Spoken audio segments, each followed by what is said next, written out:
Boa noite.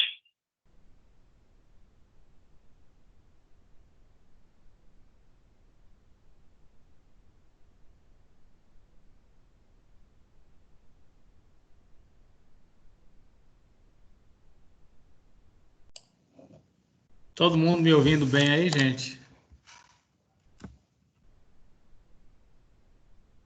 Eu tô ouvindo. Beleza. Em alto e bom som. Beleza. Então vamos começar, né? Faltam 2 minutinhos, mas isso é nada para nós. Veja bem, nossa aula de hoje nós vamos... Essa aula é a 3.2, né?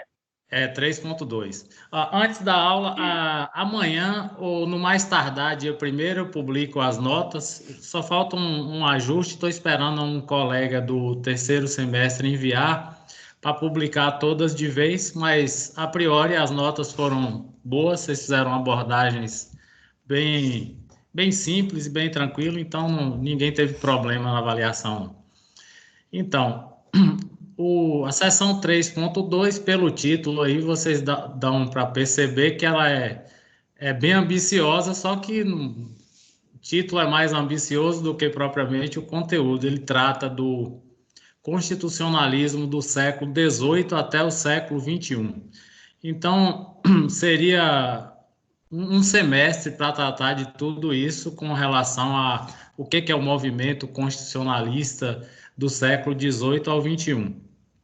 Mas hoje vai dar para a gente falar alguma coisa para colocar vocês a par do que é realmente o constitucionalismo, qual é a ideia do direito, né, ao explicar esse constitucionalismo que começa lá no 18 para eles, embora nós façamos algumas ressalvas que serão sanadas até nas próximas 2 aulas.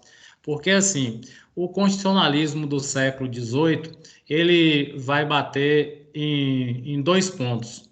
É a chamada Revolução Americana, ou Independência dos Estados Unidos, que é em 1776, e a Revolução Francesa, que é em 1789. Então, por que chama constitucionalismo do século XVIII? Porque essas são as 2 primeiras constituições escritas que nós tivemos, tá?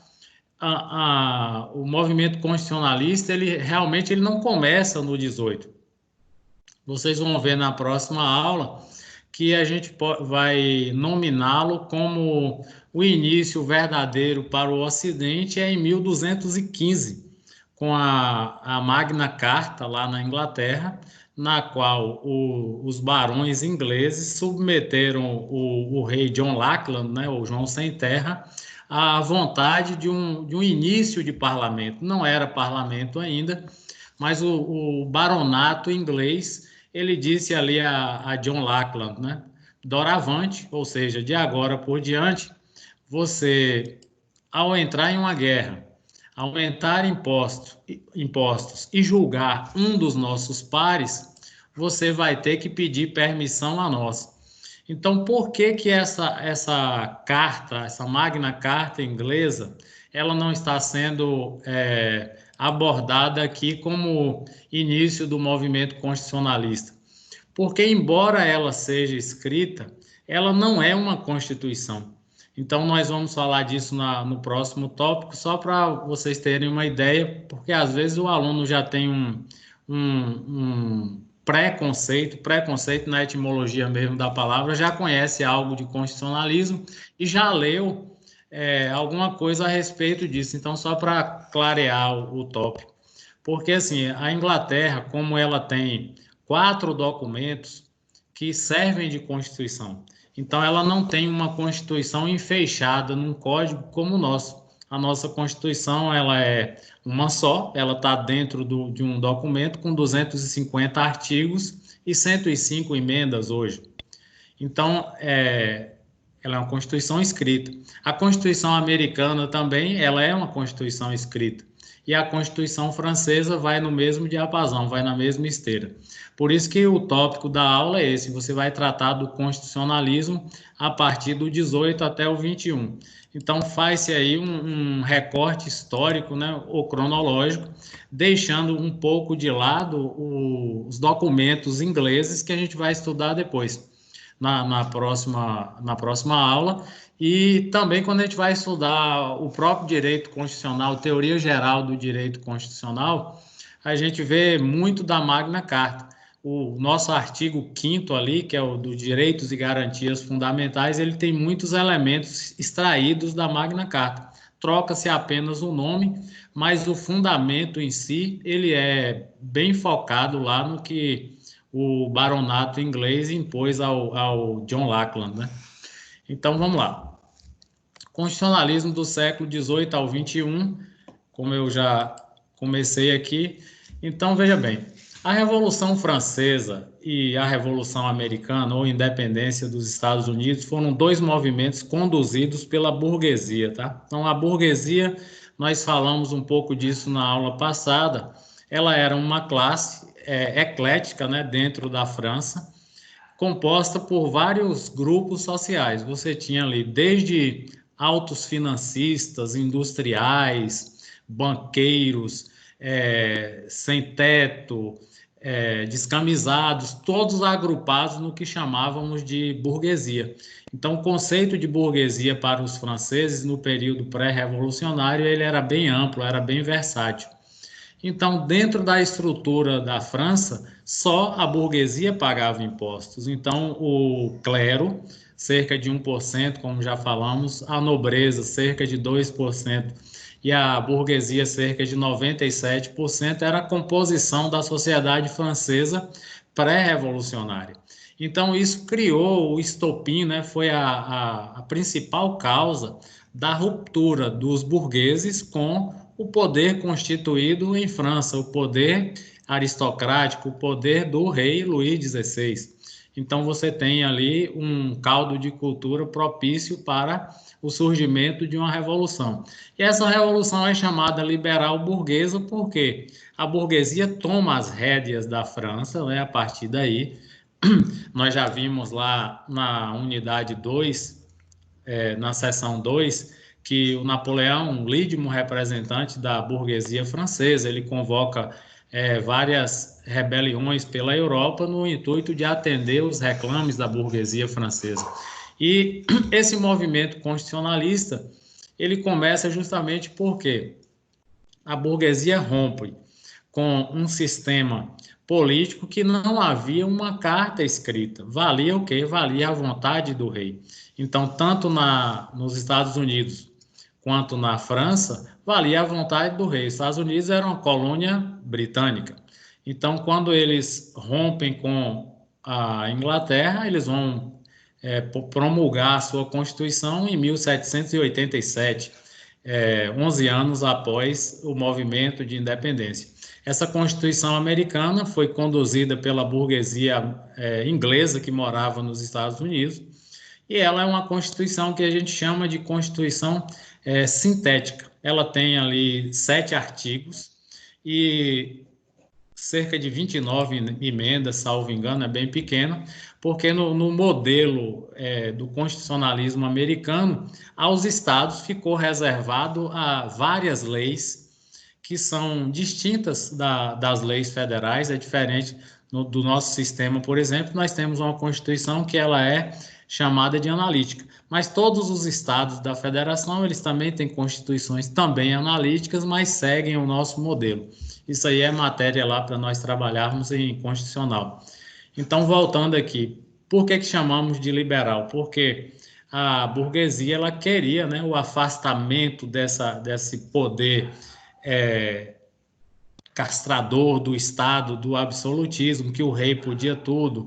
Então, o rei podia cobrar impostos, o rei podia mandar prender alguém sem o devido processo legal, né, que é um dos instrumentos da democracia e do direito. Então, tudo isso, os liberais burgueses eles vão procurar afastar no momento que eles promovem essas revoluções. Então, como eu falei, a americana é de 1776, e a francesa de 1789.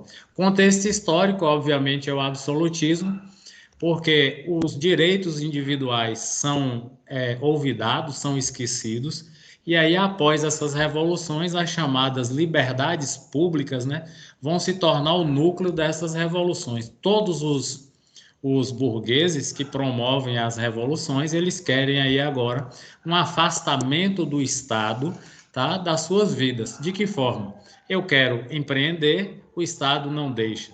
Eu quero ter a minha propriedade, o Estado tributa. Eu quero realizar negócios, invenções, o Estado impede. Então, agora eu quero um afastamento do Estado. E o principal tópico é justamente a chamada cobrança de impostos. Mas o que isso nos interessa do ponto de vista da Constituição? Isso nos interessa porque agora vai haver uma ruptura entre um modelo absolutista para um modelo de garantias constitucionais. Agora, essas duas nações, elas vão ter uma Constituição. E uma Constituição nada mais é do que a celebração da democracia. Não havia esse conceito de democracia como nós temos hoje, tá? Mas era um modo do cidadão participar das decisões dos seus países, tanto nos Estados Unidos como na França. A França, nesse período revolucionário, ela teve duas constituições. A chamada Constituição Civil do Clero, de 1790, que chama-se assim porque o clero foi colocado como funcionário do Estado, né? O clero perdeu o status e passou a ser funcionário do Estado. E a de 1793, que ampliou mais ainda as liberdades individuais, as chamadas liberdades públicas. Enfim, essa é a ideia. Então, esse constitucionalismo que começa no 18, se eu colocasse aí uma questão aberta para vocês numa prova, perguntando por que começa no século 18, porque você vai dizer, ó, esse tem início com as primeiras constituições escritas, né? São movimentos republicanos. Professor, Aí, pois não? o senhor pode liberar Alexandre aí, ele quer entrar. Ah, tá. Obrigado, Dani. Alexandre.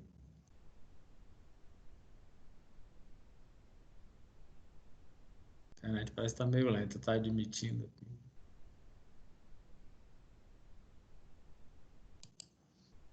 Foi? Parece aqui. Bem, então, se fizesse uma pergunta numa prova ao aluno por que o constitucionalismo liberal tem início no final do século XVIII, aí você ia fundamentar. Foi o surgimento das primeiras constituições escritas, a americana e a francesa, e aí discorrendo sobre isso aí. Então, esse que é o início do chamado constitucionalismo liberal. Ele começa justamente com essas constituições escritas. Só relembrando o que eu falei no início, a Inglaterra ela tem documentos escritos, mas não são enfeixados num documento só, tá? Elas estão esparsas por vários documentos, são 4, a gente vai ver isso, acho que na próxima aula. Então, seguindo aqui. Ó, aí, repito, né, no primeiro parágrafo, que o surgimento das constituições escritas é o grande marco do constitucionalismo liberal, e aí retrato o que eu havia falado. A common law, que é o sistema de costumes, a fonte do direito e a jurisprudência, fica de lado para o surgimento da chamada civil law. Civil law aqui é direito positivado, legislado. A fonte escrita, né, a lei, é que passa a valer. Porque antes você tinha a vontade do rei. Na França você tinha um expediente chamado Las Lettres de Cachet, que os Luíses, né, Luís XIII, XIV, XV, XVI, ele olhava para você assim, prenda Sérgio, pronto. Mandava prender e acabou, ninguém podia reclamar. Então, porque era uma prerrogativa do rei fazer o que quisesse. Essa questão de prerrogativas, vocês sabem, hoje mesmo teve uma polêmica aí no Brasil com o impedimento, né, do Alexandre Ramagem assumir o cargo de diretor-geral da Polícia Federal. Então, ali era bem interessante, quem puder, eu tive acesso aqui ao mandado de segurança, vou até enviar depois para a Daniela, ela passa para vocês aí pelo WhatsApp, que ali dá uma aula de direito que você pode trabalhar aí, processo civil, você pode trabalhar direito administrativo, direito constitucional, você pode trabalhar controle de constitucionalidade, tudo num mandado de segurança, porque, como eu falo sempre para os alunos, não é interessante você aprender teoria, você tem que ver na prática. Então, aquele mandado de segurança ali, dá para você abri-lo, né, durante uma aula e mostrar tudo que está se tratando ali, a fundamentação que ele usou para barrar a nomeação do diretor-geral da Polícia Federal, e aí sugerir ao aluno de que forma você rebateria isso, como você ia buscar na jurisprudência e na legislação combater esse ato, né? Que até a presidência deixou para lá e perdeu o objeto, mas é bem interessante analisar sobre esse prisma aí, porque o constitucionalismo também é isso. A priori, vou deixar bem claro minha posição, sou contra a intervenção do Supremo Tribunal Federal nas ações da presidência. Ele não tem competência para isso, tá? Mas como já há um precedente, 2 precedentes históricos no Brasil, e hoje o direito está de ponta cabeça, isso tem passado, mas boa parte dos doutrinadores são contrários a esse tipo de ativismo judicial. Não que eu seja favorável ao governo, não é por aí. É porque, do ponto de vista do direito, você tem que ter um marco para evitar esse tipo de intervenção, esse tipo de casuísmo jurídico. Mas isso vai ficar, a gente vai ter a oportunidade de debater isso em uma outra oportunidade. Quem puder ter acesso, eu vou mandar para vocês, e aí talvez na próxima aula a gente possa fazer até umas observações, porque eu entendo o direito como algo dinâmico, né? Você não adianta aprender aqui só isso, e não ver na prática como é que tá. A propósito, a fundamentação que ele usou é bem interessante, mas é bem fácil também de rebater. Mas aí o governo deixou para lá, enfim, fato consumado, segue o jogo. Então vamos lá. Então, voltando aqui, o primeiro parágrafo, a gente trata do marco do constitucionalismo, diferenciando o que é common law, a lei dos costumes, né? Law é lei ou direito, common é comum, e a civil law, que é o direito, o nosso direito, o direito positivado, o direito escrito. Então, no segundo parágrafo, nós temos aqui, as transformações não ocorrem rápido, né? Naquela época, o justnaturalismo ainda prevalecia, mas as mudanças vão ocorrer paulatinamente, gradualmente, né? Então, esses direitos considerados imutáveis passaram a ter previsão em lei justamente para conter o poder do Estado. Olha aí, no parágrafo 2º. Então, as constituições, gente, elas vêm para limitar o poder do governante, como nós falamos lá quando estudamos Antiguidade Oriental, e também para balizar o poder, porque não tem sentido, você contém o poder do governante e exacerba o poder do parlamento, ou exacerba o poder do judiciário. Afinal, nós não copiamos as regras do Montesquieu da tripartição de poderes e poderes harmônicos, né? Então a gente deve pensar muito bem nisso. Na hora das paixões políticas, procurar analisar sob o prisma da legalidade. Então, o direito ele vem justamente para isso, para limitar o poder do Estado, sim, mas evitar também que um outro poder avance sobre a competência do outro. Aí, o terceiro parágrafo, nós vamos trazer aqui. Ó. É bem verdade que antes, no constitucionalismo antigo, já havia um princípio de Estado com a experiência inglesa do rule of law. Essa expressão aparece com Sérgio Moro, que ele gosta muito de usar, ele usou na despedida dele aí, né? O que é rule of law? Rule é régua, é lei, é o governo das leis, né? É regra. Então, você tinha na Inglaterra, tem até hoje, uma regra que é respeitada. Embora o sistema seja baseado nos costumes, você tem uma regra.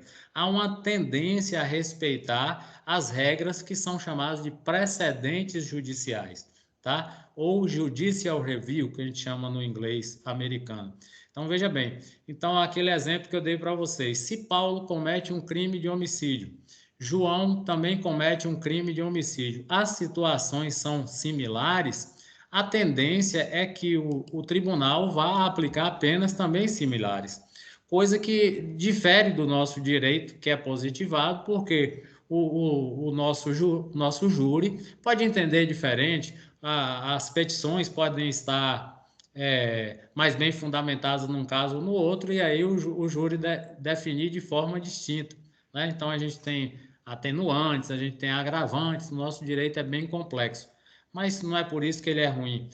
E lá o precedente funciona, né? O precedente funciona. Você tem uma tendência a que o precedente funcione. O aluno pergunta, qual é melhor, common law ou civil law? A melhor é o que se respeita à lei, né?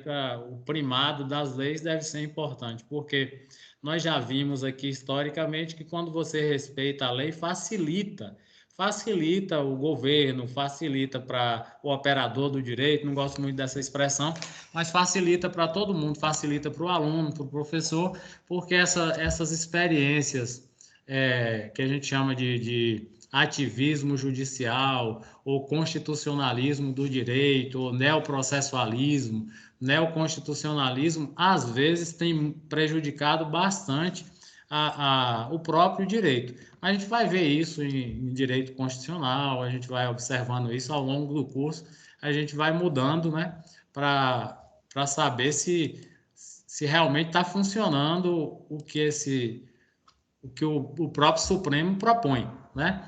Então, veja. Então, aqui, apenas agora no constitucionalismo clássico surgem as constituições escritas, dando início efetivamente a um Estado de Direito sistematizado. O que quer dizer isso aqui? Sistematizar, gente, é colocar tudo dentro de um código, né? Codificar. A gente viu as codificações do direito a partir do século XVIII. Então, a gente pode pegar essa Constituição aqui e dizer, ela está toda codificada, né? Nós temos aqui os 250 artigos, dividido por títulos, tudo bonitinho, para facilitar a pesquisa do aluno, do profissional do direito, dos governantes, dos parlamentares, e você tem aí um código. Precisa de algo, você já sabe lá onde buscar. Quando vocês forem fazer a OAB, vocês vão marcar o vademecum de vocês, né? E terão facilidade na consulta lá na segunda fase. Enfim, é assim que funciona. Então, vamos resumir aqui o que eu falei nesse slide. Que antes nós tínhamos a Common Law, depois vai surgir a Civil Law, com esse movimento constitucionalista do século XVIII, que os governantes absolutistas vão ser afastados até de forma violenta do poder, né? O Luís XVI foi guilhotinado, né? Nos Estados Unidos houve as guerras de independência, felizmente não houve ninguém guilhotinado, mas o Carlos I já tinha sido decapitado lá na Gloriosa de 1688. Enfim, e aí você vai ter uma mudança que inicialmente ela é paulatina, gradual, mas depois você vai ter uma migração dos common law para o regime das leis, o governo das leis, que são essas leis positivadas, essas leis escritas que nós temos hoje na maioria dos países do Ocidente, inclusive aqui no Brasil, tá? Aí vamos lá. Aí nós vamos ter a influência dessas revoluções liberais burguesas, o movimento ideológico que deu suporte a essas rebeliões foi o Iluminismo. Então, o Iluminismo é um movimento conduzido também pela burguesia, que tinha ali seus princípios, né? Liberdade individual, direito inalienável à propriedade, à vida, a um governo. E esse movimento iluminista, ele começa na Inglaterra na virada do século XVII para o XVIII, quando um teórico inglês chamado John Locke, ele publica uma obra chamada Dois Tratados de Governo, né? Ele, em 1690, finalzinho do 17, então ele publica essa obra, Dois Tratados de Governo, e ali todo o ideário iluminista ele vai colocar. Por que ele escreveu esse livro? Qual é o contexto? O John Locke ele era um adepto da monarquia constitucional. E olha o que tinha acontecido na Inglaterra 2 anos atrás, a implantação de uma monarquia constitucional. Na verdade, a Revolução Gloriosa foi o Guilherme Dorange, que casou com a Maria Stuart, ele abdicou de algumas prerrogativas reais em nome do parlamento. Então, o parlamento impôs a ele, olha, para que você se case com a Maria Stuart e que você seja aceito por nós ingleses, você tem que jurar o Bill of Rights, essa lei aqui, abrindo mão de determinadas prerrogativas e dizendo assim, olha, não vou mais tentar implantar a religião católica. Alguém falando? não vou mais tentar implantar a religião católica e aceito todas as exigências do parlamento. O Guilherme D'Orange é holandês, tá? Então ele se casa com Maria Stuart e aceita. Ele jura ao parlamento, é o que nós vamos chamar de Bill of Rights. Então ele aceitou, acatou tudo que o parlamento queria em 1688, na Revolução Gloriosa. E aí, já em 1690, o Locke vai escrever sobre isso. Como Locke era um burguês, ele vai defender os ideários burgueses. Então, o que o iluminismo vai pregar? Liberdade plena, uma monarquia constitucional como sistema de governo, como a Inglaterra é até hoje. Ele vai pregar o direito à propriedade, o direito à vida. E o Locke ele foi mais longe, né? Ele dizia, ó, se o rei não está atendendo aos reclames da população, é legítimo que a população cometa o regicídio, né? Regicídio seria a morte do rei. Mas, enfim, como o Guilherme D'Orange havia aceito as exigências do parlamento, você vai ter aí o império das leis, controle do parlamento com orientação burguesa. Então, todas essas revoluções do 18, elas são chamadas de revoluções liberais burguesas e a base ideológica de todas elas é o iluminismo. Tá? O iluminismo ele tem vários teóricos. Você tem o Adam Smith na economia, né, que é o chamado pai da economia, aquele cara que diz que o Estado deve ficar fora da economia, deixar que os particulares se resolvem. Você tem aí o próprio Montesquieu, que é da tripartição de poderes. Você vai ter o Voltaire, que é um defensor das liberdades individuais, da liberdade de expressão. Todos eles são iluministas. Você tem o Rousseau, que nasceu em Genebra, todo mundo pensa que é francês, que é um defensor da democracia direta, é um cara que inspirou até o Karl Marx, enfim, todos eles são iluministas. Então, gente, o que nos interessa aqui? O principal valor para o burguês era a liberdade. Por que a liberdade? Porque o Estado absolutista ele oprimia. Então, essa liberdade querida pela burguesia, ela vai ser conquistada com essas rebeliões. E aí nós vamos passar para o primeiro tópico que a gente analisa o que surge no movimento constitucional em decorrência dessas revoluções burguesas. É a valorização dos chamados direitos de primeira dimensão, está aí em vermelho, que na verdade são as chamadas liberdades públicas. Nós vamos chamar isso aqui, ó, que o Estado agora, após essas rebeliões, ele deve prestar negativamente à população. Ou seja, você sai, Estado, da minha vida, que eu quero tocar a minha vida agora normalmente. Então, esses direitos de primeira dimensão são chamados de direito de liberdade pública, tá? O direito de primeira dimensão, quando ele cai aí nas provas da OAB ou prova de direito constitucional, você vai responder. O professor pergunta lá, quais são os direitos de primeira dimensão? Você vai dizer, ó, são os direitos civis e os direitos políticos, tá? Direitos civis e políticos. Que direitos civis são esses? Todos relativos a uma vida civil. O direito de propriedade, o direito de contratar, o direito de casar, o direito de distratar. Distratar é romper um contrato. E os direitos políticos, que é a participação política, o direito de associação, que não havia no período do absolutismo. Tudo isso são direitos de primeira dimensão. E aqui nós falamos sempre, exige-se do Estado uma prestação negativa, porque o Estado era muito coator, ele ia muito para cima do cidadão. Então, você quer que o Estado aqui se afaste da vida do cidadão. Ele não vai deixar de existir, mas ele vai se limitar ao que se fala aqui, ó, defesa da ordem e da segurança, de onde nasce o princípio da legalidade administrativa subordinado à lei, ou seja, o regime absolutista acabou. Então, aqui está entre parênteses algo bem interessante. O particular pode fazer tudo que a lei não veda, não proíbe, mas a administração pública só pode fazer o que a lei permite. Isso funciona para nós, vocês sabem.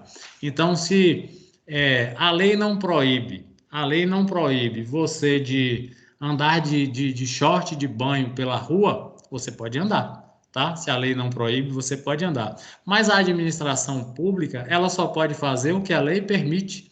Então, se a lei é omissa, o administrador não pode fazer. Então, esse princípio, ele foi retirado lá da Revolução Francesa e do avanço que você vai tendo no direito, tá? Então, vamos tomar por base aqui a Prefeitura de Brumado, a administração municipal. Você chega ali na prefeitura e fala com o secretário do Tesouro, olha, eu quero fazer uma doação aqui para a prefeitura de R$ 5.000, bota aí no caixa da prefeitura, você pode fazer isso? Não pode. Não tem previsão legal para essa doação. Agora, você pode fazer uma doação de comida, desde quando haja também a previsão, principalmente no período de pandemia, como agora, que você tem algumas exceções na lei, mas doação em dinheiro você não pode fazer. Se você chegar, por exemplo, ali, não NEB, tenho experiência disso. Teve uma época que uma ex-professora, não de lá, ela quis fazer uma doação de livros e falou, vou fazer uma doação de livros. A moça da biblioteca não estava, a agente da biblioteca, né? Não estava. E o estagiário, como sempre põe-se a culpa no estagiário no direito, ela disse que podia, era uma moça, ela disse que podia, beleza. Aí passou um tempo, a doadora, ela até de Caetité, trouxe lá cerca de 60, 70 livros e pá, colocou na biblioteca. Moço, quando assim que chegou, colocou esses livros lá, a bibliotecária já estava de volta. Ela disse, peraí, o que é isso? Aí a pessoa que entregou, não foi nem a professora, foi explicar, disse, não podemos receber isso não. Cadê o protocolo? E foi explicar como é que funciona. Para não voltar para Caetité, ela pegou, mandou botar num depósito lá e foi abrir o processo de doação. Beleza, tá correndo. Passado um determinado tempo, chegou uma comissão de Salvador, né, para avaliar a doação e ver se os livros não tinham mofo, não tinha traça, esses negócios. Moral da história, a maioria estava assim. A doação foi recusada. Quer dizer, observe, se fosse uma contratação entre particulares, o que aconteceria?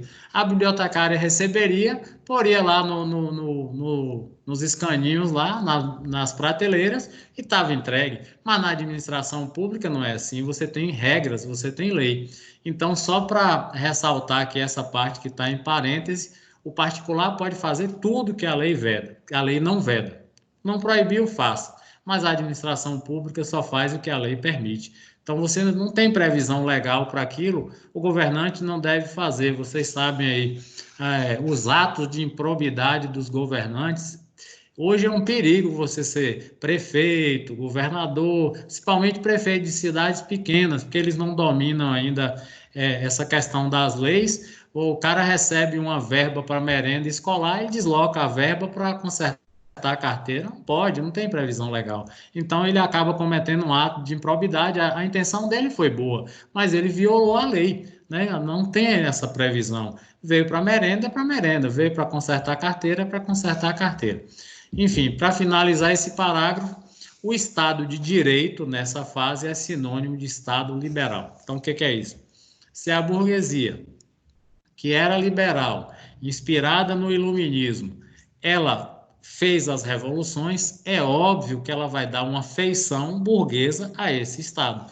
Então, está aqui, o Estado é liberal. Por que ela é liberal? Porque ele afasta a intervenção ao máximo a intervenção do próprio Estado. Ele é um Estado que observa, ele vai deixar para os particulares os negócios, né? Tem aquela expressão francesa do laissez-faire, laissez-passer, que é deixar e fazer, deixar e passar. Isso vai dar problema lá na frente, como deu em várias situações históricas, mas por enquanto aqui, da virada do 18 para o 19, é sinônimo de Estado, é Estado liberal, tá certo? Então, qual é o fundamento desse Estado? É o iluminismo, que é um movimento burguês, tá? Por burguês, entenda, nessa época não eram todos ricos, como nós costumamos chamar. Fulano é burguês, fulano é rico, não é assim. A burguesia era multifacetada, composta por várias classes aí dentro dela mesma, e havia pobres e havia ricos. Portanto, a burguesia vai dar essa cara ao Estado que ela entende como correto. Sigamos. Aí vamos lá. Além da garantia das liberdades públicas e taxatividade dos direitos das constituições escritas, constituições negativas e direitos de primeira dimensão, nós vamos ter aqui, olha o que eu falei, a teoria do poder constituinte, que é da soberania popular e todo poder emana do povo. Esse todo poder emana do povo é um pouquinho de Rousseau e, basicamente, o princípio da tripartição de poderes que você encontra em Montesquieu. Olha aí, encampada pelo iluminista Montesquieu.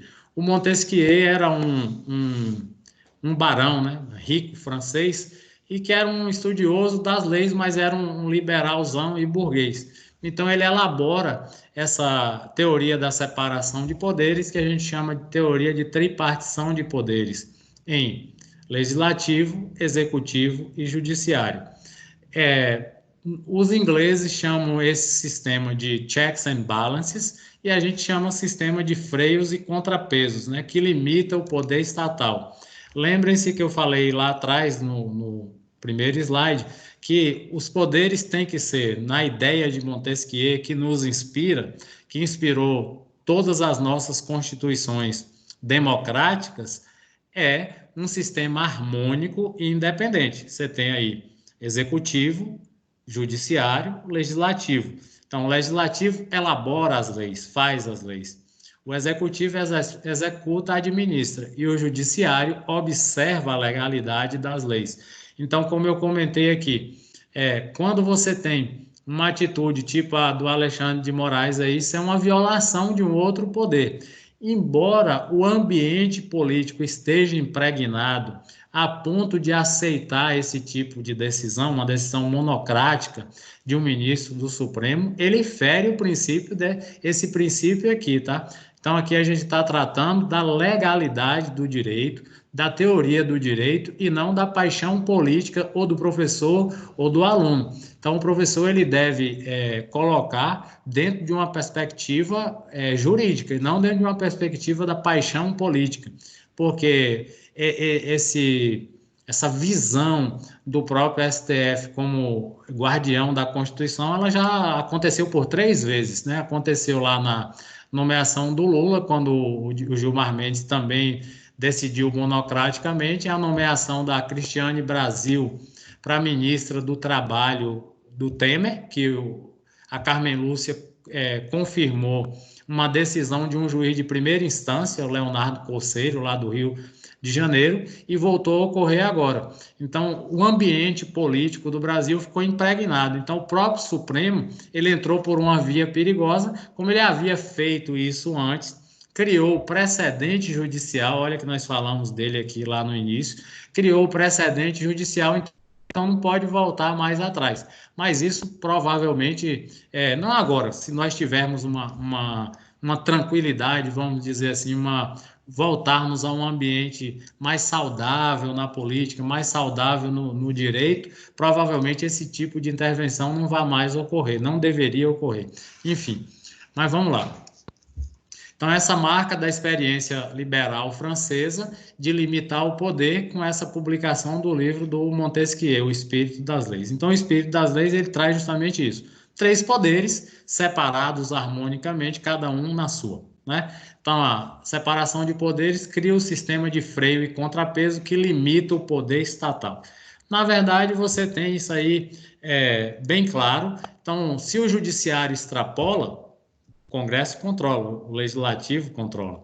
Se o Executivo extrapola, tanto o Judiciário como o Legislativo vão controlar, tá certo? E o Executivo, mais tarde, quando a gente for estudar a Constitucional, você vai ver que o Executivo também ele pode, em alguns momentos, controlar atos do Poder Legislativo, com os vetos, né? Você aprova uma lei que depende de sanção presidencial, o presidente pode vetar, né? Isso tem previsão legal, está tudo na carta, na nossa carta política, na nossa Constituição. Tranquilo? Então, vamos só recapitular esse slide aqui. Os direitos vão ser expressos nas constituições, elas são chamadas de negativas, cuidado com essas expressões para não confundir, porque a negatividade aqui significa o Estado com pouca atuação, tá? E quando se trata de direito de primeira dimensão, nós estamos falando nos direitos civis e nos direitos políticos, tá? Que os cidadãos passam a adquirir após a promulgação dessas constituições escritas, tá? A propósito, promulgadas são constituições votadas, tá? As constituições outorgadas são impostas ou por um junta militar, ou um governante ditatorial, ou um rei, ou um imperador, enfim. As democráticas são promulgadas pelo parlamento, claro, e as outorgadas são impostas por um poder forte, né?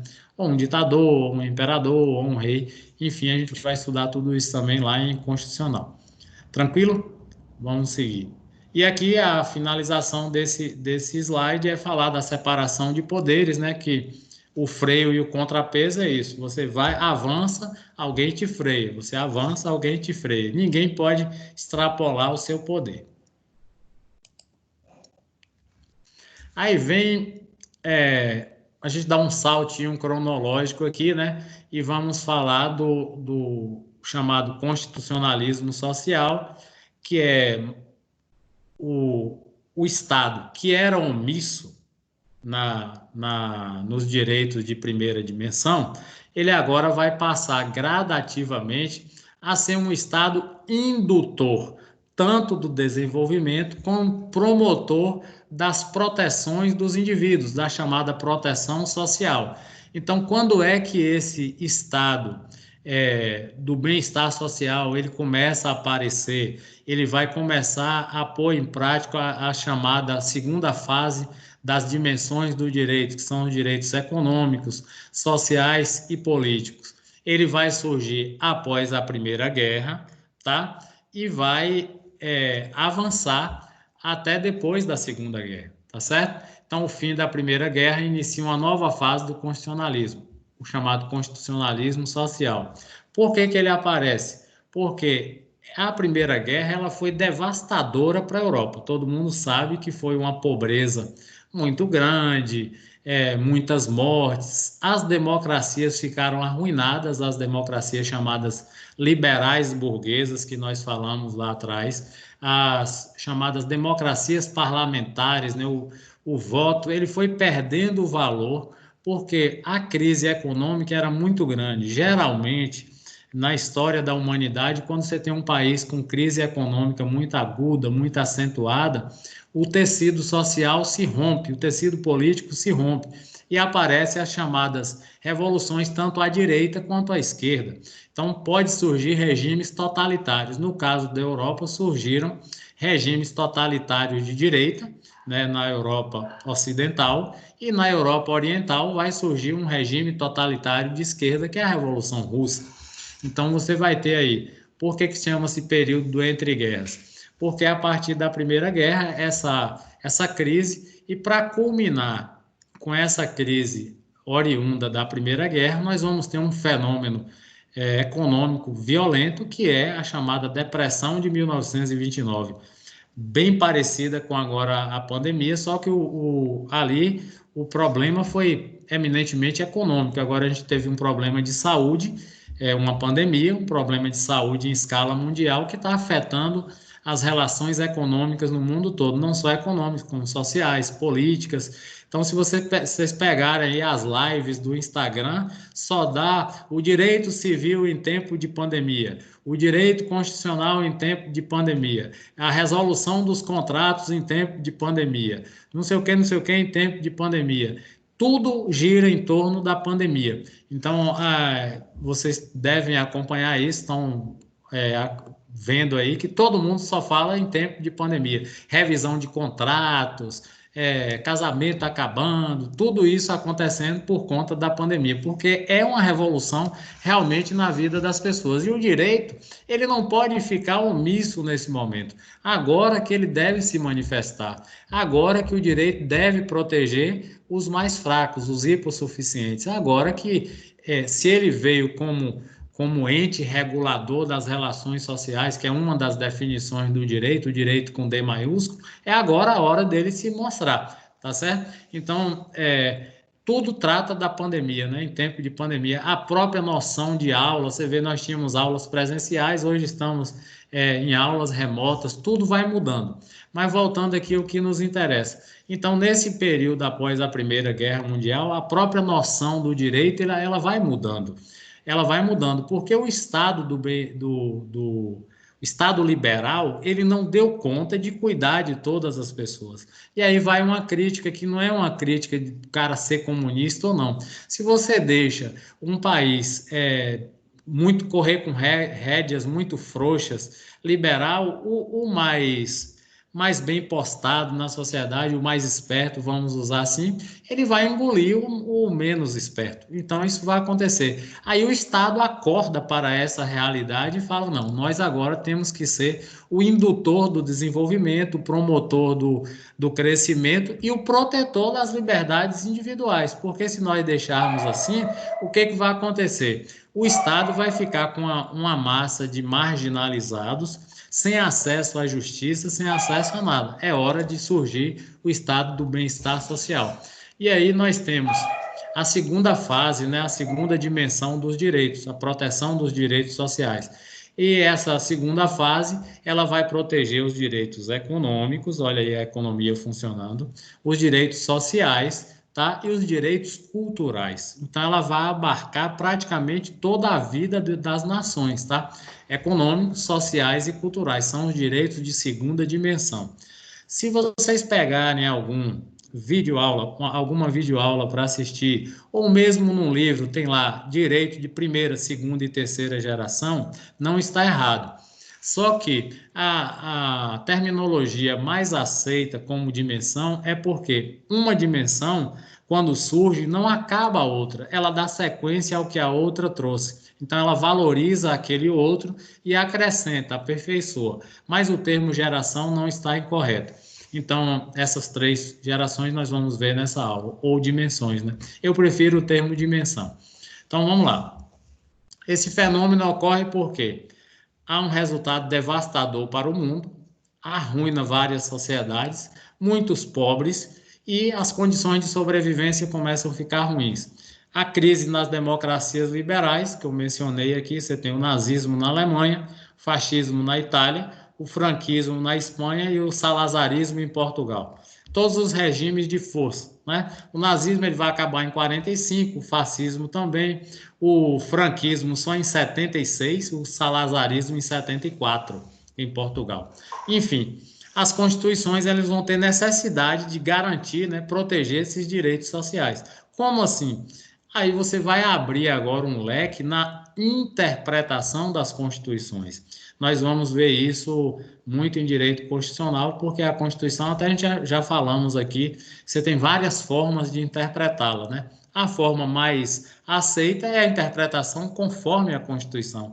O espírito dela, o que quer dizer? Protege ou não protege? Ou ela é só um cartapacio escrito? Então, ela tem que ser efetiva, né? Nós vamos ver isso também lá. Então, a necessidade de proteger esses direitos sociais nas cartas políticas. Esse vai ser o nosso objeto aqui, que é o direito de segunda dimensão. Aqui, ele chama a segunda dimensão de direito social ou coletivo, mas especificamente eles são realmente direitos sociais e coletivos, mas são os econômicos, os sociais e os culturais. O coletivo a gente vai deixar para a terceira dimensão, vocês vão entender por quê. Então, vamos lá. Diante da impossibilidade do constitucionalismo liberal atender às demandas que abalavam o século XX, surgiu o constitucionalismo social e, com esse, os direitos e garantias fundamentais de segunda dimensão. Então, são todos esses direitos e garantias fundamentais que estão encartados para nós brasileiros ali no artigo 5º da Constituição, que ele tem, salvo engano, 78 incisos, né? 78 incisos. Então, ele abarca praticamente nossa vida. Está tudo ali, né? A chamada constitucionalização do direito. Você quer um princípio do direito civil, você pode encontrar ali no 5º. Você quer um princípio do direito penal, você pode encontrar no 5º. Você quer um princípio do direito do trabalho, você pode encontrar no artigo 5º. Enfim, quase tudo você encontra lá. Porque a nossa Constituição, ela é uma Constituição principiológica, tá? uma das características dela é ser principiológica, ela se orienta por princípios, então você precisa, então você como, quando vocês forem advogar, quem for advogar, a toda petição você geralmente, você vai aprender isso mais à frente, em teoria do processo, você vai colocar lá um artigo da Constituição, que é ela que está a tua base, depois você vai colocar um artigo do que você está tratando, se for de penal, civil, trabalho, o que quer que seja, ali é a tua fundamentação jurídica. Depois você vai fazer os pedidos. Então, como eu falei, o nosso direito ele é um direito positivo, então você vai usar, é de bom tom, usar a Constituição, você está dizendo para o juiz que está apreciando, ó, esse cara manja aqui, ele sabe onde buscar a fonte dele, a fonte do direito, a Constituição. Depois você vai para a lei infraconstitucional e aí você vai formular lá na frente seu pedido. Enfim, a grande marca desse período é que a atuação do Estado, que era limitada e que interferia minimamente, ele vai agora ampliar. O Estado agora vai regular, né, ampliar esses direitos sociais. Então, toda a Constituição ela vai trazer esses direitos sociais. No nosso caso, a Constituição de 46 é considerada uma Constituição muito liberal. Era uma Constituição bonita, bem feita, porque ela é gestada ali depois da Era Vargas, né? Uma Constituição bem feita, foi promulgada, o mundo recém-saído da Segunda Guerra Mundial, então nós pegamos vários conceitos europeus ali, das constituições da Europa, e colocamos nessa Carta Política de 46. Era uma Constituição bonita. Mas só que aí, o que acontece? Em 64 nós vamos ter o golpe militar. E aí, tudo aquilo que tinha na Constituição de 46, ele vai ser olvidado, vai ser esquecido, jogado para debaixo do tapete. Mas ela já traz esses direitos sociais aqui.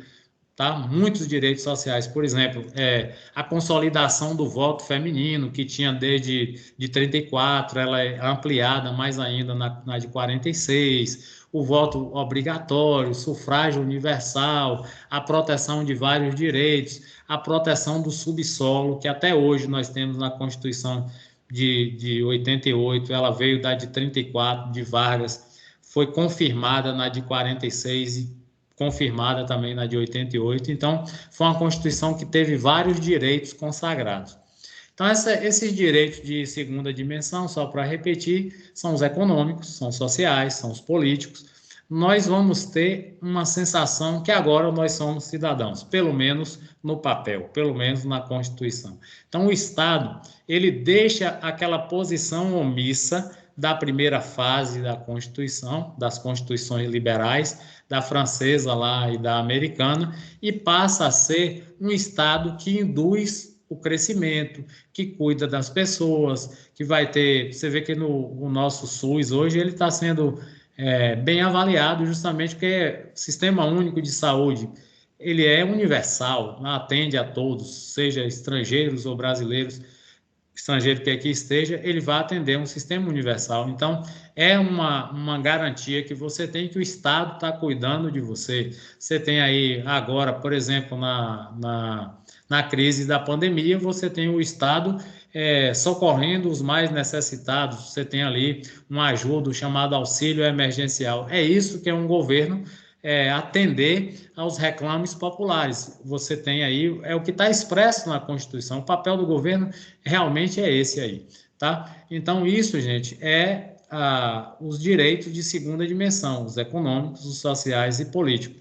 Se o professor te pergunta, o avaliador te pergunta, quando é que surge, por que surge? Surge com as mudanças ocorridas no cenário mundial, 2 guerras, que fazem com que as democracias liberais entrem em crise. O papel do Estado ele passa a ser chamado a um Estado interventor. Os Estados Unidos, por exemplo, nós tivemos o New Deal lá do Roosevelt após a quebra da Bolsa, após a depressão de 1929. O Estado americano ele era desregulado, desregulamentado. Então, o New Deal veio para regulamentar, porque se você deixar na mão de banqueiro, grande industrial, eles vão produzir aquilo que eles produziram. 2008 eles não tomaram vergonha, aconteceu de novo.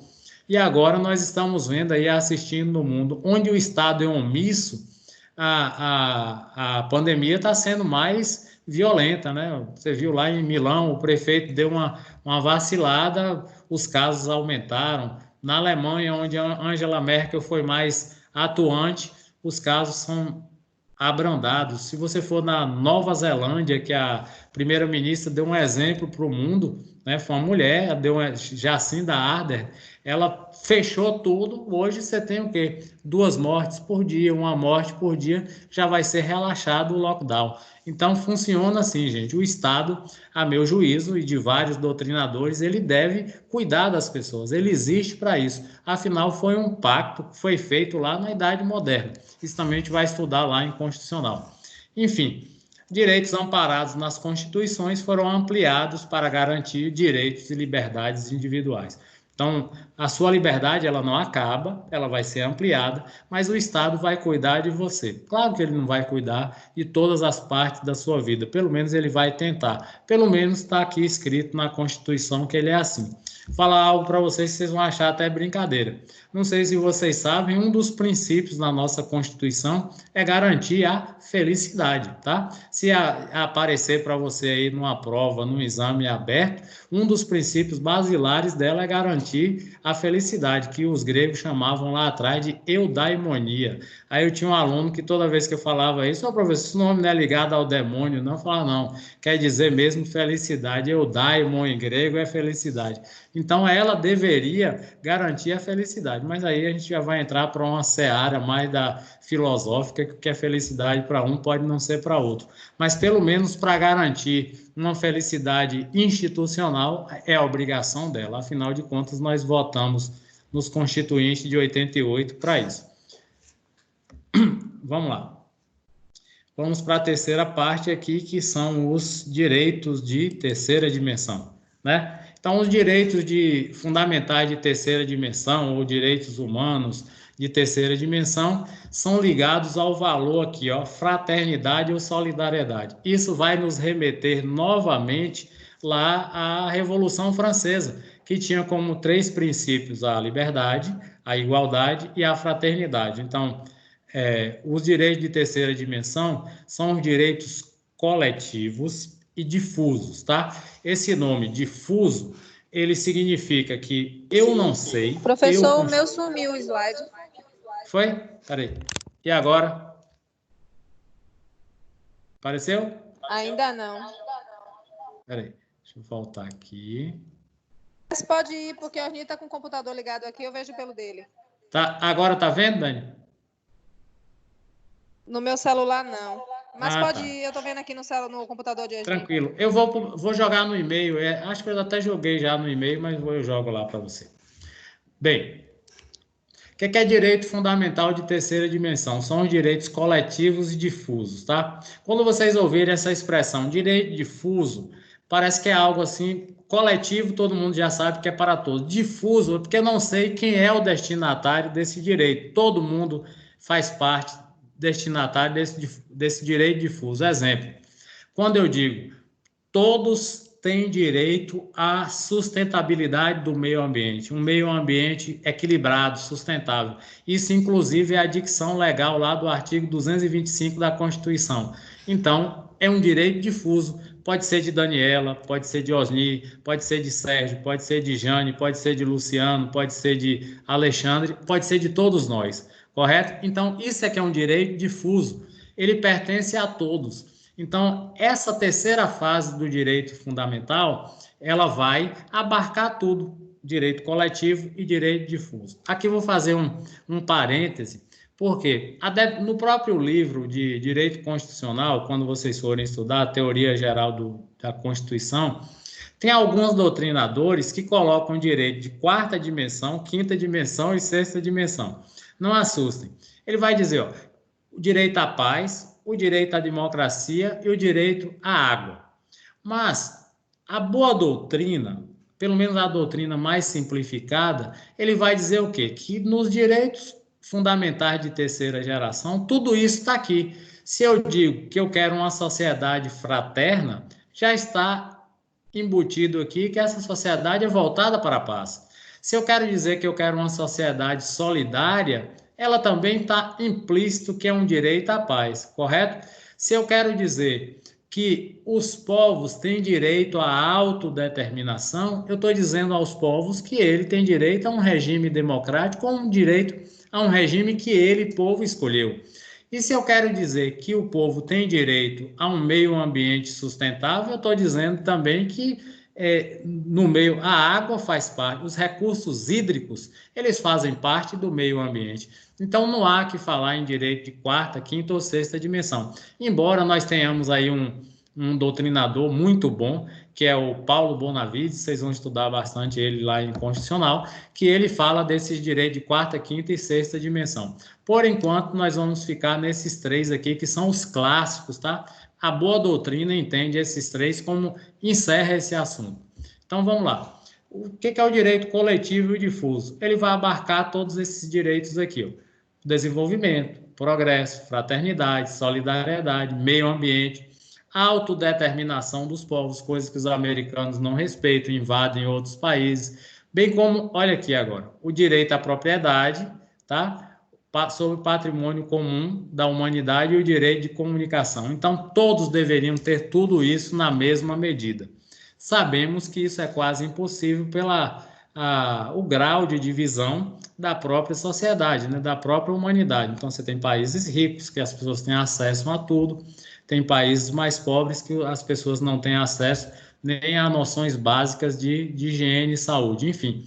Mas esses direitos de terceira dimensão, eles deveriam ser consagrados aqui em todas as constituições.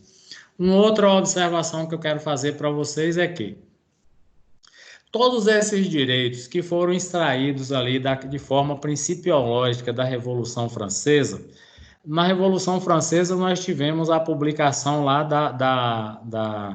dos direitos do homem e do cidadão, Declaração dos Direitos do Homem, tá? E que mais tarde a ONU ampliou para a Declaração Universal dos Direitos do Homem e do Cidadão.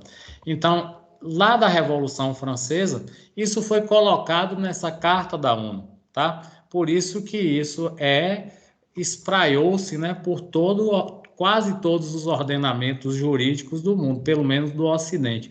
Então, esses direitos fazem parte da Carta da ONU.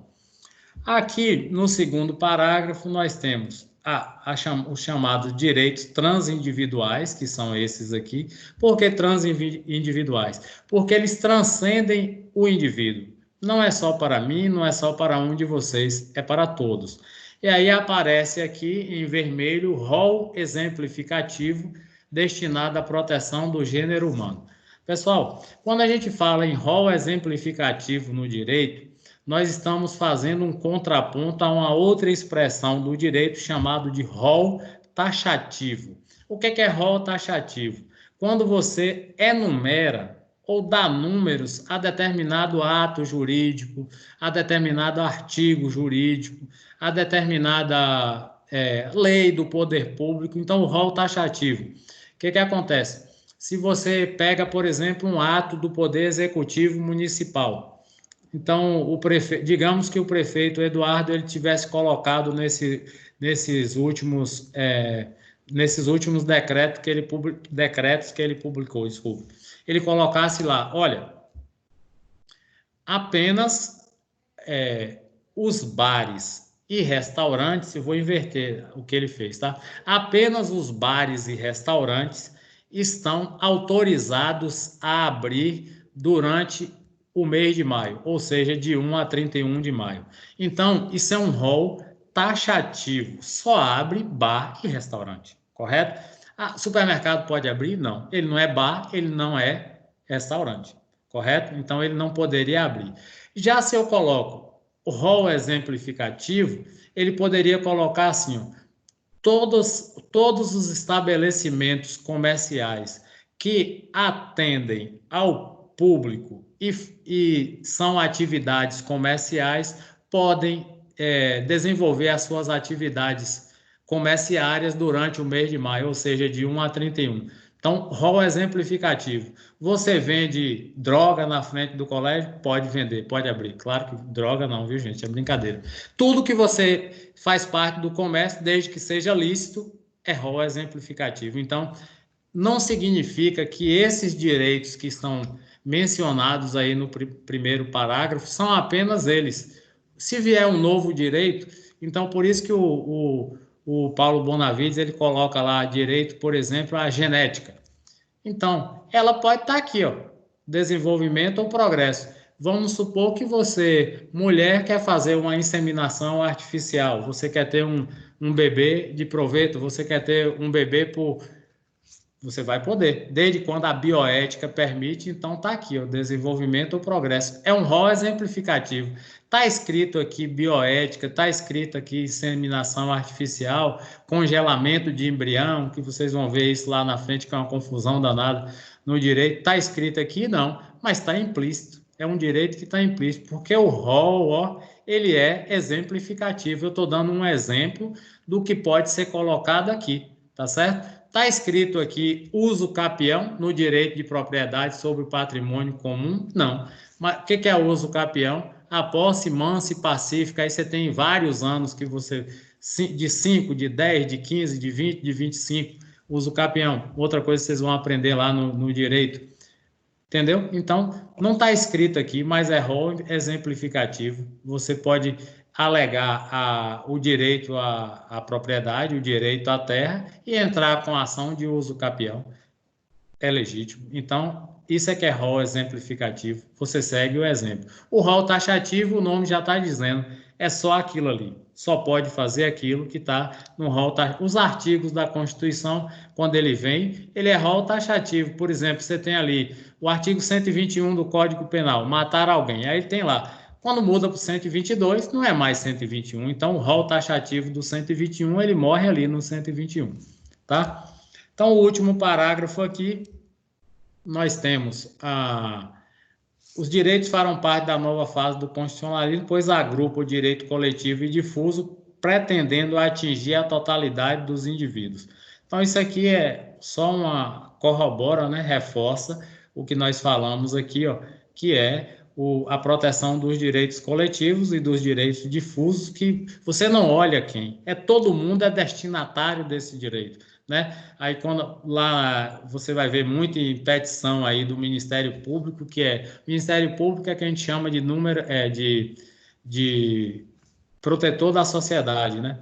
Então ele vai aqui, ó, quando ele vai fazer as petições dele, ele vai alegar isso aqui, a proteção dos direitos coletivos e difusos, dos direitos homogêneos, ele é justamente o fiscal da sociedade, né? Então, isso é que é o papel do Ministério Público, que vocês também vão aprender lá em Constitucional. Pessoal, então vamos recapitular aqui o que nós falamos nessa aula de hoje, que é o constitucionalismo desde o século XVIII até o século XXI. As fases que nós passamos por eles, né?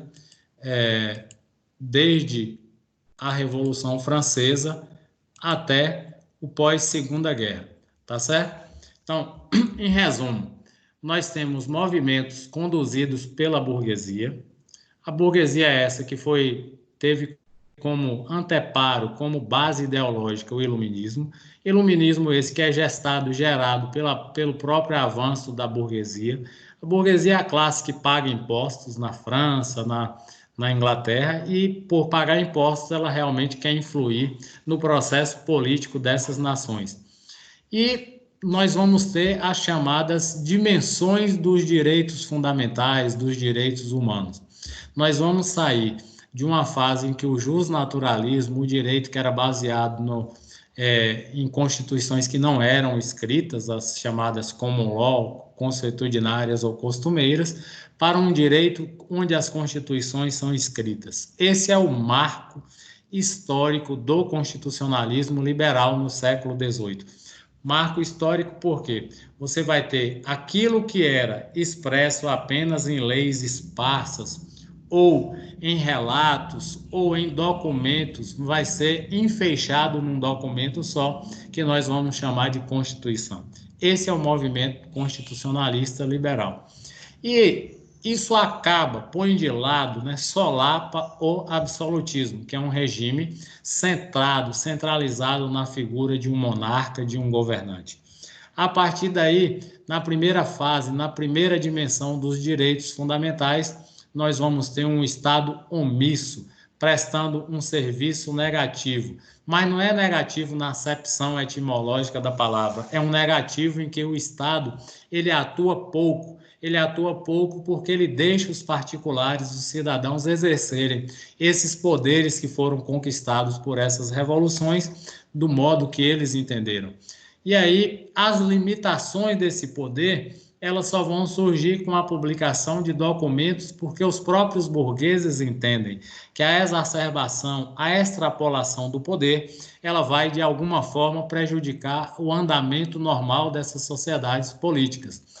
E aí a gente vai ver que dentro do próprio movimento iluminista vai surgir o Barão de Montesquieu, que vai publicar o seu livro O Espírito das Leis. E aí vai dividir o poder, vai dar uma noção como é que o poder deve funcionar de forma tripartida. O executivo, o legislativo e o judiciário. Chamamos isso de sistema de freios e contrapesos, ou checks and balances, que um controla o outro, tá? Impedindo que haja extrapolação de um em relação aos outros.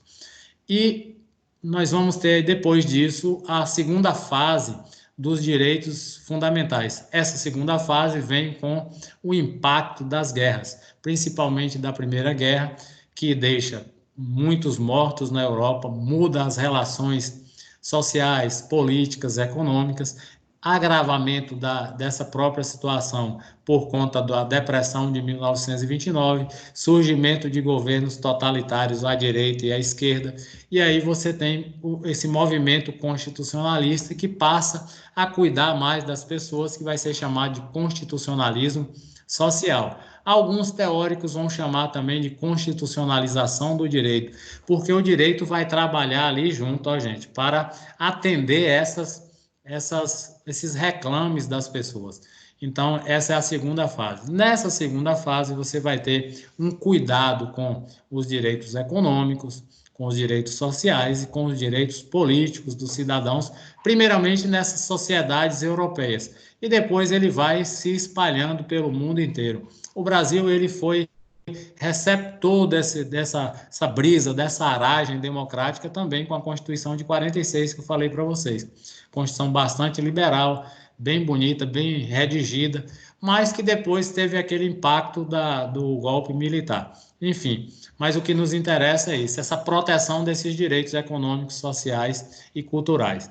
Aí, passada toda essa situação, o mundo começa a tomar outros rumos, também por o avanço nos direitos, a chamada Revolução Feminina, tudo isso vai fazer com que os constitucionalistas comecem a enumerar as mudanças que estavam ocorrendo no mundo do direito, vários teóricos apontando a ineficiência das próprias constituições agora, porque elas garantem esses direitos de segunda dimensão, mas no texto, apenas no texto, não efetivam, né? Então, vocês vão ver uma expressão muito interessante lá no direito constitucional, que é que a gente chama de eficácia horizontal dos direitos fundamentais. O que é eficácia horizontal? Eles têm que funcionar horizontalmente, não de cima para baixo, nem de baixo para cima,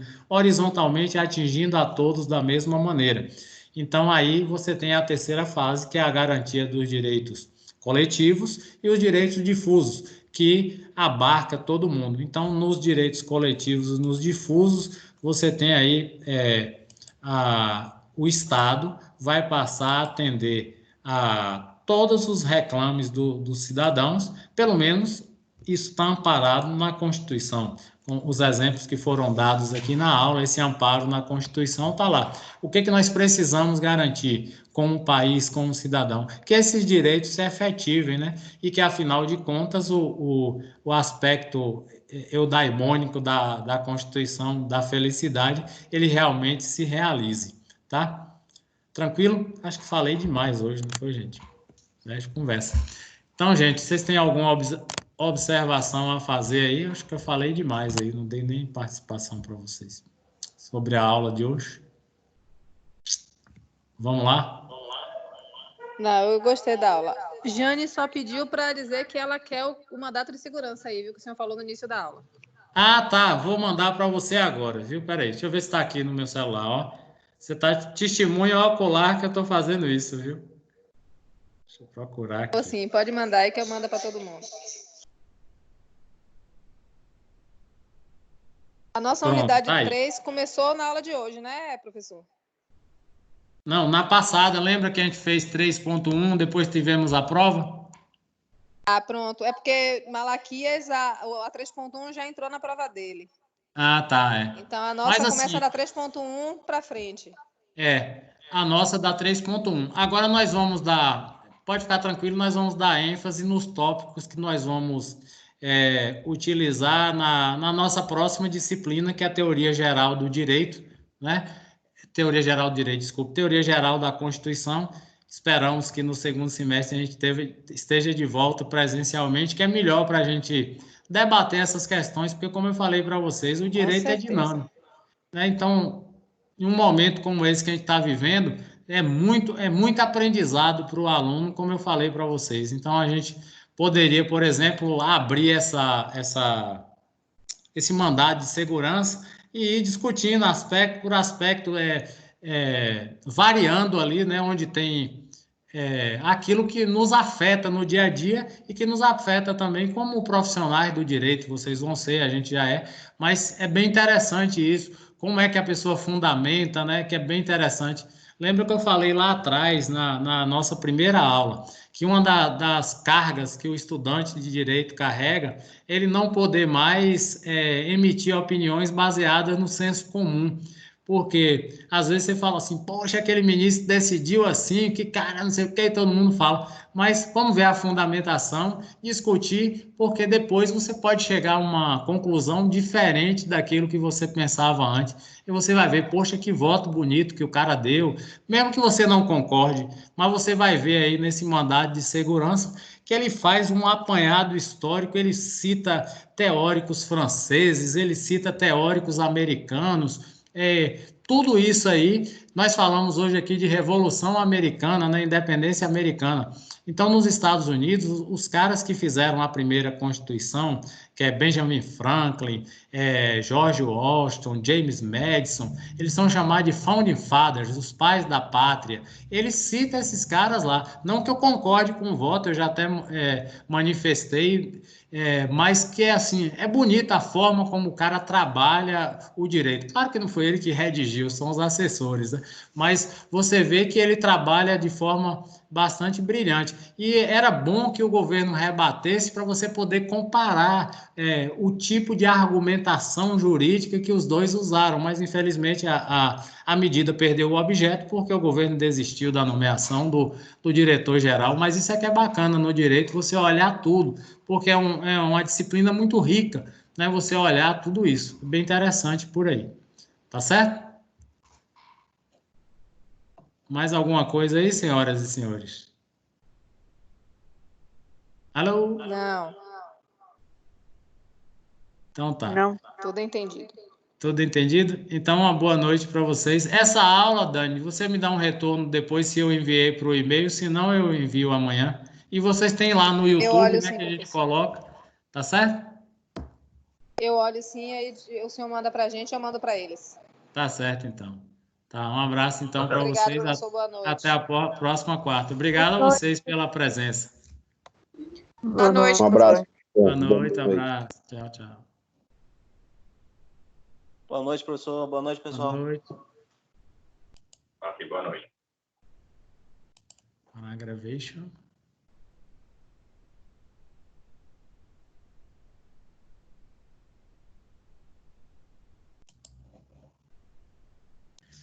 Pronto.